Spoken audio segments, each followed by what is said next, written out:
Welcome back to Hannity. Yesterday, we first learned the shocking new revelations from Senators Grassley and Graham, who uncovered evidence that former FBI Director James Comey actually drafted a statement clearing Hillary Clinton well before the end of the investigation into her email server. Earlier today, President Trump responded on Twitter writing, quote, "Wow, looks like James Comey exonerated Hillary Clinton long before the investigation was over," and so much more. A rigged system. Joining us now with a reaction is Fox News contributor Tammy Bruce and American Conservative Union Chairman Matt Schlapp.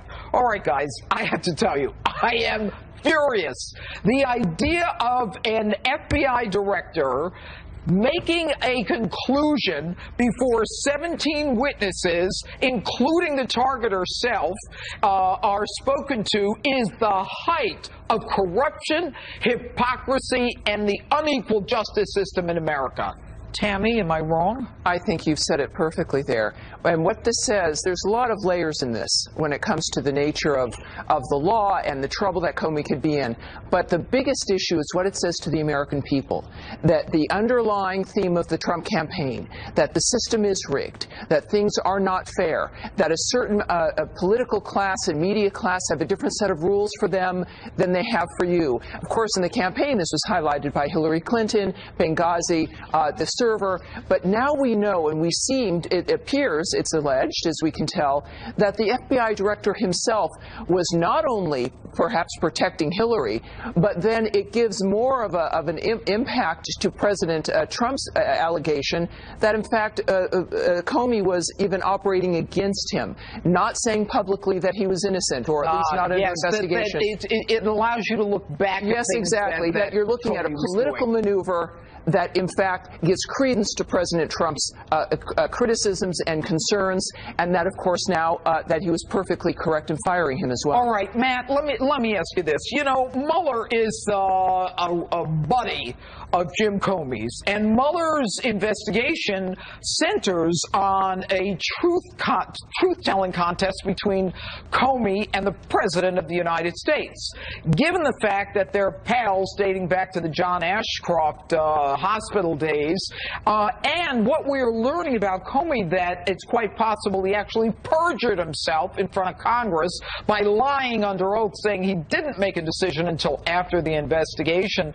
Doesn't this shed a whole cloud now on Mueller's investigation? Yeah, I definitely think there are so many questions here on the other side. We have spent all this time with all of these kind of crazy charges about Donald Trump, but it's important that we get to the center of who Jim Comey is and what his public service has been like. I served with him in the Bush administration, and I was told by everybody, oh, this is a very strong Republican who supported George Bush. When I did the background on Jim Comey, what I learned is his politics are the politics of what's good for Jim Comey.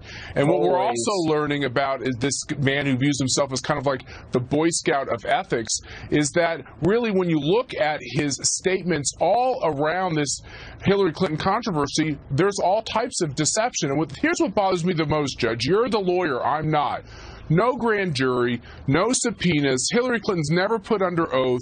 He clearly got either an indication from the White House or in his own mind that Hillary Clinton should basically get a pardon without really an investigation.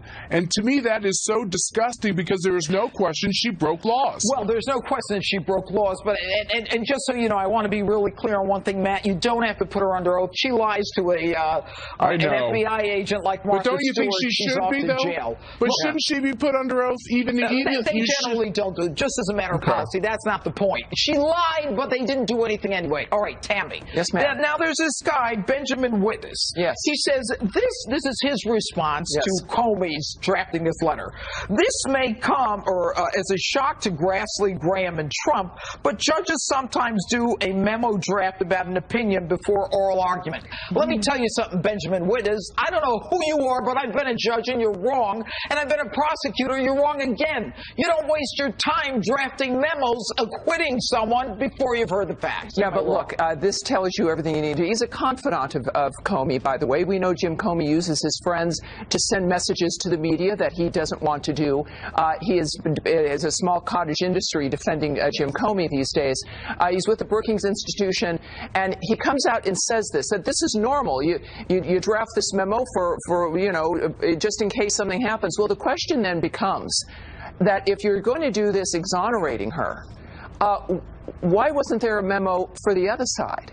That if you were going to have to recommend an indictment of a woman running for president, I think he didn't seem to need to do that. But that speaks to the fact that this is the direction that he was going, that in fact it was a decision ahead of time. You know, Matt, the fact that they didn't even impanel a grand jury tells me he had no intention of conducting a real investigation. Now, should he be charged with perjury based on the unequivocal answer when he was asked, did you make a decision before or after you heard Hillary's testimony? He said after. It was unequivocal. Criminal investigation? Should Sessions get involved? I absolutely think so. I think there's another issue here, too. Not just what Jim Comey said under oath in front of the Senate and to Richard Burr and to others, but also you have this question about these leaks. He told Congress he couldn't give it information when it asked, but he could give his friend the information who then leaked it to favorable people in the press. This is disgusting. This is cronyism, and the American people have really had enough of all of this. Anyway, gotta go. We're out of time. Guys, that was a great discussion. Coming up, more breaking news about the Clinton email scandal. A federal judge is now ordering the FBI to release more information about its investigation. Tom Fitton joins us next. Plus, new documents show that the FBI and DHS have been warning states and cities about the rise of Antifa violence for over a year. But did you hear about it? Stay with us.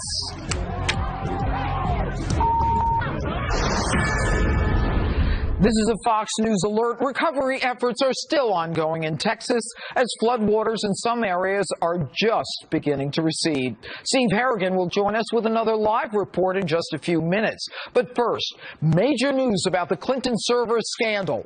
In response to a lawsuit filed by several groups, including Judicial Watch, a federal judge has ordered the FBI to disclose more information into how it handled the investigation into Hillary Clinton's server.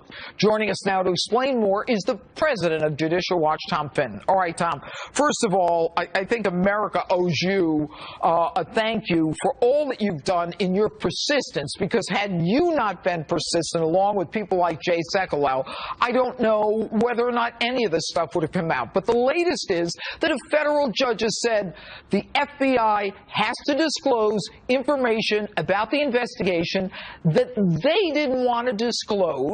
And why don't you just tell us specifically what that information is? Well, just to take a step back, we're trying to get the State Department to work with the Justice Department under law, the Federal Records Act, to go and get Mrs. Clinton's emails and take action. And they're trying to persuade the judge that there's nothing else to do. And they filed this secret document from the FBI describing what they've done. And the judge says, you can't keep this secret, and I'm going to release it. And it's going to describe what the FBI has done to date, including efforts to try to get declassified info, subpoena her internet providers and things like that. Okay. So it's a good ruling in the sense that it forces the FBI to put some more cards on the table. But the problem, Judge, is that we're battling the State Department and Justice Department, not during the Obama administration, but right now, over this ridiculous issue of just trying to get information about Mrs. Clinton. Who went before the federal judge and said, we don't want to hand out any information about the FBI's investigation into Hillary's server? The Justice Department or the State Department? Oh, the State Department's the defendant, and they're represented by Justice Department lawyers. Okay. So you have a twofer on the deep state here. Okay, and that's where I'm going. We're talking about the deep state here. We've got a federal judge saying you're both wrong, Justice Department and State Department, but we've got Jeff Sessions and we've got Rex Tillerson who are in charge of those departments. And I would suspect, Tom, that when I was a DA myself, they don't go into court without talking to me about major cases. So what am I missing here? Is it the deep state or is it Sessions and Tillerson? Who is objecting to this? Well, the deep state is a big issue. I mean, if left to operate on its own, it's going to object, it's going to obstruct, it's going to protect Hillary Clinton and the Obama administration. And that's why the head of the agencies, like Secretary Tillerson and the Attorney General or his designees, need to get these bureaucrats under control and start releasing this information. You know, I'm pretty sure that President Trump doesn't want to be spending taxpayer resources defending Hillary Clinton. We're trying to get the emails she deleted, Judge, and we're facing a fight from the Trump administration's appointees and agencies. It's something that is so frustrating. It's one thing to face this during the Obama administration. But now it is. Oh, boy. All right. Well, Tom, thanks for all the work you're doing, and thank goodness